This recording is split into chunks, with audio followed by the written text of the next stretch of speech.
अस्सलाम वालेकुम दोस्तों, उम्मीद है आप खैरियत से होंगे। वैसे तो हम फैटी लीवर को लेके लाइफ़स्टाइल में और क्या खाना है, क्या नहीं खाना है, इस तरह की बातें करते रहते हैं। लेकिन इस वीडियो में मैं आपको बताऊंगा कि जो एलोपैथी है, वो उसकी जो लेटेस्ट या जदीद तरीन जो एक रिसर्च है, वो क्या बताती है कि आप कैसे इसको ठीक कर सकते हैं। इसमें कोई शक नहीं कि जो लाइफ़स्टाइल चेंजेस हैं, उसको तो बहुत ज़्यादा अहमियत देती है एलोपैथी भी, क्योंकि जो फैटी लीवर है इसको अब हम MASLD कहते हैं, जिसका मतलब ये है कि मेटाबॉलिक एसोसिएटेड डिसफंक्शन जब होता है, मेटाबॉलिक एसोसिएटेड, और उसकी वजह से स्टीटोटिक लिवर डिजीज़ SLD। स्टीटोटिक होता है कि जिगर के ऊपर जब चर्बी जमना जो है या रुकना जो है, इसे हम स्टीटोसिस कहते हैं। तो MASLD का मतलब है कि कोई ऐसा आपकी ज़िंदगी में खाने पीने और बीमारियों की तब्दीली है कि जिससे आपके जिगर में चर्बी आ रही है। अब इसको ख़त्म करने के लिए लाइफ़स्टाइल में क्या तब्दीली एलोपैथी बताती है कि आप कोशिश करें कि जो मीठी चीज़ें कम से कम खाएं, आप ओवर ईटिंग ना करें, कैलोरीज कम लें और अपना वज़न कम करें। वज़न कम करने का तो यहाँ से देख लें कि अगर तो आप 5% भी कम कर लेते हैं जो आपका वज़न है अभी, तो इससे जो स्टीटोसिस यानी जो जिगर के ऊपर चर्बी पड़ी है तो उसमें कमी आती है। और अगर 7% जो आपका मौजूदा इस वक्त वज़न है उसको कम करते हैं तो स्टीटोहेपेटाइटिस, ये क्या चीज़ होती है, इसको नैश भी कहते हैं, नॉन अल्कोहलिक स्टीटोहेपेटाइटिस, के जिगर पे चर्बी पड़ने की वजह से जो वहाँ पे सोजिश शुरू हो जाती है, इसको स्टीटोहेपेटाइटिस कहते हैं, तो उसमें कमी आती है। और अगर 10% या उससे ज़्यादा वज़न कम कर लिया जाए तो उससे आपका जो फाइब्रोसिस क्या है कि अगर जिगर में मुसलसल सोजिश रहेगी तो उससे वहाँ पे ज़ख़म बनेंगे, वो ठीक होंगे, ज़ख़म बनेंगे, वो ठीक होंगे, उससे वहाँ पे कुछ ऐसा टिश्यू बन जाएगा जो नकारा टिश्यू होता है, जो जिगर तो काम करता है लेकिन ये काम नहीं करेगा, और उस टिश्यू को हम फाइब्रोटिक टिश्यू कहते हैं। तो इसका मतलब है कि वहाँ पे फाइब्रोसिस हो गई है। तो 10% कम करने से वो है।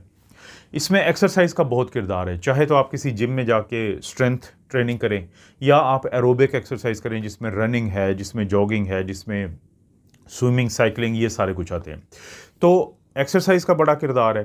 इसी तरह से फिर आता है कि मेडिटेरेनियन डाइट क्या करती है कि अगर आपका वज़न तो नॉर्मल है लेकिन इसके बावजूद आपको अंदर जो फैट होती है, जिसको हम विसरल फैट कहते हैं, उसकी वजह से आपको फैटी लीवर है, तो मेडिटेरेनियन डाइट आपका वज़न भी नहीं कम करेगी और फैटी लीवर का भी मसला आपका बेहतर हो जाएगा। और मेडिटेरेनियन डाइट क्या होती है, इसको इसलिए मेडिटेरेनियन डाइट कहते हैं कि जो समंदर है, मेडिटेरेनियन सी, यानी मिस्र, लीबिया एक साइड पे और दूसरी साइड पे ये इटली, फ्रांस और स्पेन वगैरह हैं, तो इनके दरमियान का जो समंदर है उसको मेडिटेरेनियन सी कहते हैं।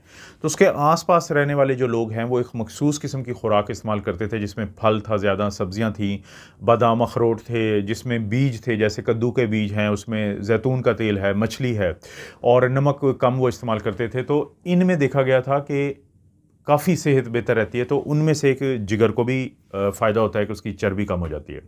और उसके बाद फिर इंटरमिटेंट फास्टिंग, ये एलोपैथी की रिकमेंडेशन मैं बता रहा हूँ कि जो इंटरमिटेंट फास्टिंग होती है कि आप क्या करते हैं कि एक तो दिन नॉर्मल खाते हैं और उसके बाद अगले दिन आप बहुत कम खाते हैं, या एक दिन के अंदर ही आप कुछ घंटे के लिए, 8 घंटे के लिए ज़्यादा खाएंगे और 16 घंटे के लिए बहुत कम खाएंगे, तो इसे इंटरमिटेंट फास्टिंग कहते हैं।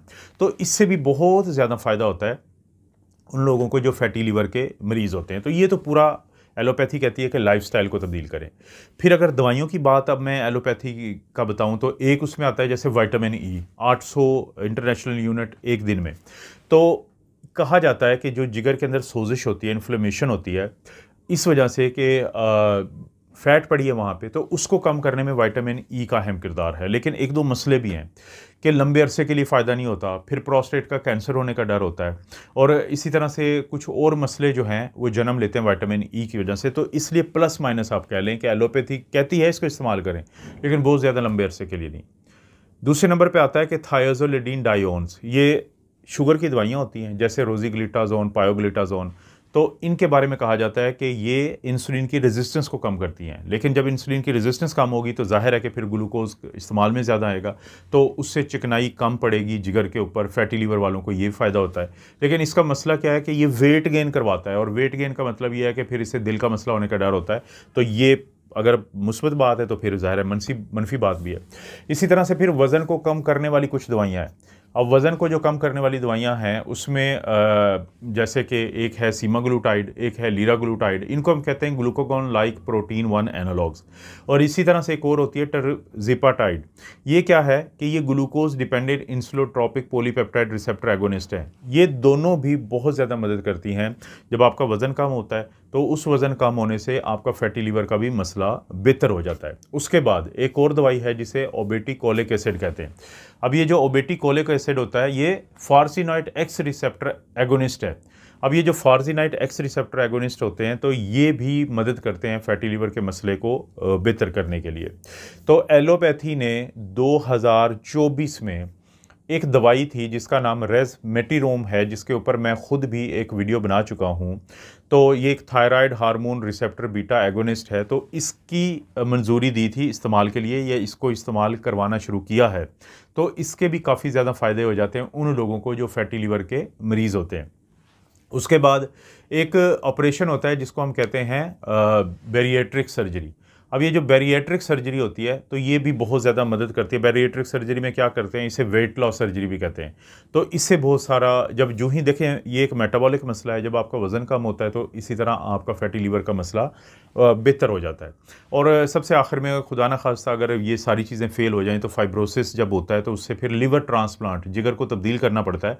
तो आखिरी फिर हाल वो है कि अगर आप इससे पहले वाले चीज़ें नहीं करते। आमतौर पे देखा गया कि वो लोग जो शुगर के मरीज़ होते हैं तो उनके अंदर जो है ये ज़्यादा तंग करता है फैटी लीवर का मसला बनिस्बत उन लोगों को कि जिनको शुगर का मसला नहीं होता। मोटापा होगा तो तब भी ज़्यादा तंग करेगा, तो ख़वातीन में ये ज़्यादा तंग करता है।